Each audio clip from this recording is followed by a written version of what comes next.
that road is dusty. Oh, look at the dust on there.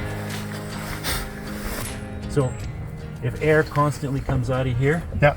then just go to the back and turn off the green tank. The green tank, okay. Yeah, and then if I'm on the bottom and I'm trying to surface and there's air coming out of these, that means they have failed. Oh, okay. Which they've never done in a million years. Right. But just put your hand over it. You probably don't want to come up as fast as I do. I'd come up pretty fast. But what I can do is I can surface on the soft tank.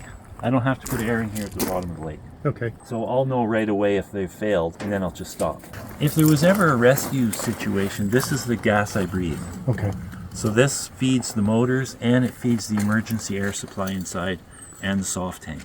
So if you were ever going to swap a tank out on the bottom of the lake someday, this is the one you swap out. Okay. But you can just undo this and hook it up to another tank. You don't have Yeah. to swap it, obviously. This one here is strictly for surfacing these tanks on the surface. Okay. So this is the important guy here for life support. Yeah. So that's about it. So what's the plan for the dive? We're going to just tow it out till it's 60 feet. I mean, Doug will know when it's 60 feet with his boat. I'll know.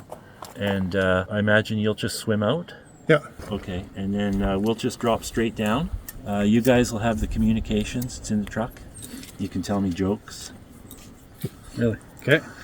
We can do a chorus of Yellow Submarine or something like that. You know, if you want to stop being my friend, sing that song. So yeah, and then we'll dive down. Brian's going to video it all, and then we're just going to cruise around the bottom a bit. It's a first man dive outside of my test pool. With the modifications, obviously this sub was built in 2000 and has made many, many dives for Newtco. But the problem with this sub was it's launched off a barge of some sort or a ship, so it never surfaces beyond the top of the hatch. So that's no good for us. So anyways, by putting these tanks on, I can surface to about this height. And you can get in and out of the submarine now from a boat, which you never could do before.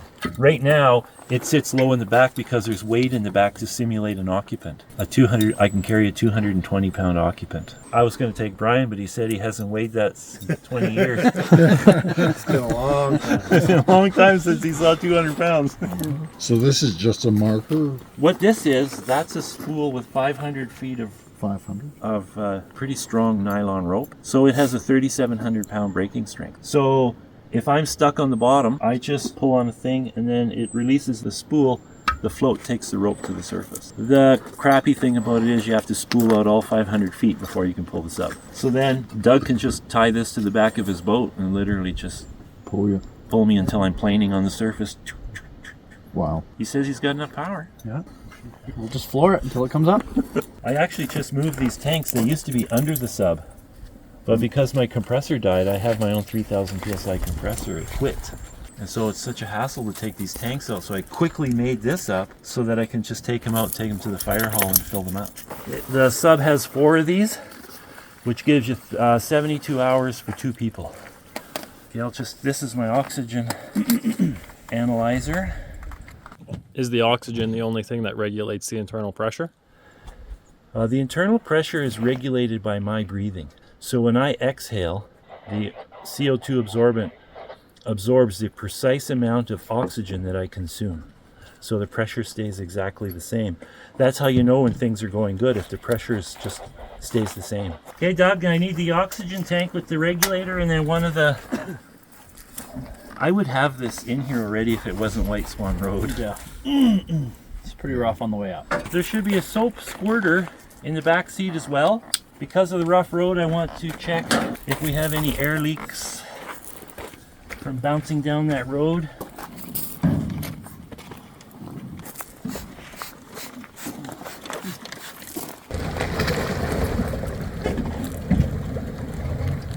So you see how nicely I can stand on the sub to get in and out. Works perfect.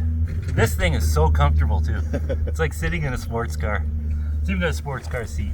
Turn on my oxygen and to switch oxygen tanks. So I put it on a string. You know why? Because if it falls down in the lake tube, I can't retrieve it. Oh. So I have a spare tool under the seat. Plus I have this string because I'm thinking, if I drop it, I can't They can't turn on the oxygen. So that's what you call a Russian simple solution.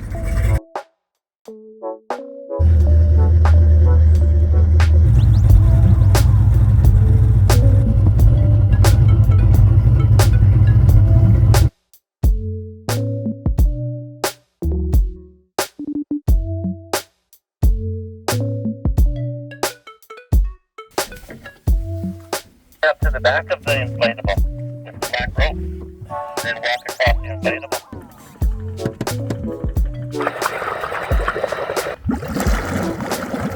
There you go. It looks like you submerged pretty good there. I can't tell if I'm diving or surfacing. My sonar's not working. Sonar's not working. Well, we can't see you, so you must be diving. Oh, he's on the bottom. Well, that was fast. Do you want us to drive over top of you and see if we can see you on the sonar?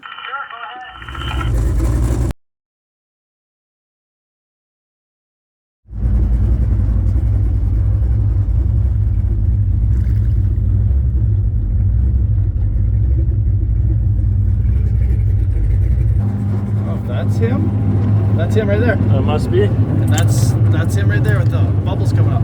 Yeah. We are over on the starboard side of you, and that's the away from the shore. Can you tell which way I have to go to get away from the shore? I would have to travel over top of you to see, or you have to release some bubbles or something so we know kind of roughly where you are. We can see Brian's activity. Yeah. Gauging from the bubbles, you guys are traveling away from the shore. Yep, looks like you're going deeper now. You're headed over to Pack Rat Point.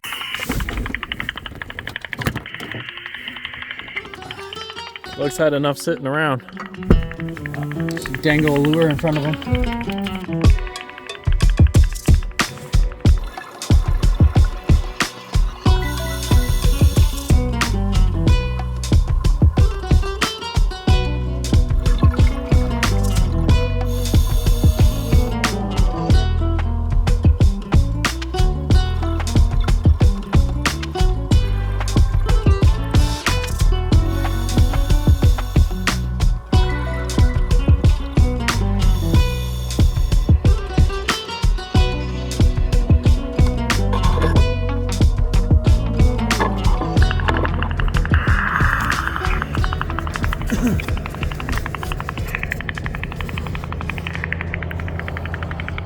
What are you seeing down there? I can't see a darn thing. It's like it's absolutely, I can't see more than 4 feet in front of me. Is that normal for this time of year? Yes, it is. So is everything operating properly though? Yeah, it goes really good. I just floated over something I want to take a picture of, and I floated past it. It's probably hard with the visibility down there.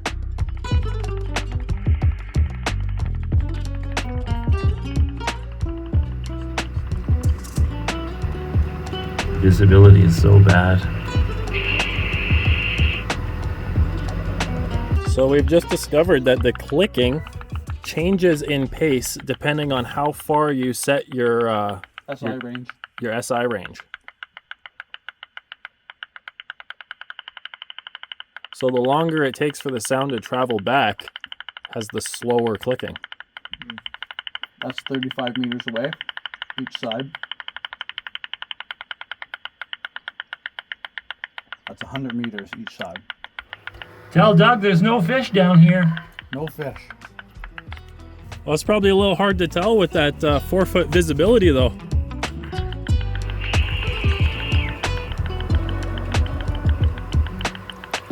There's no fish within 3 feet of the sub.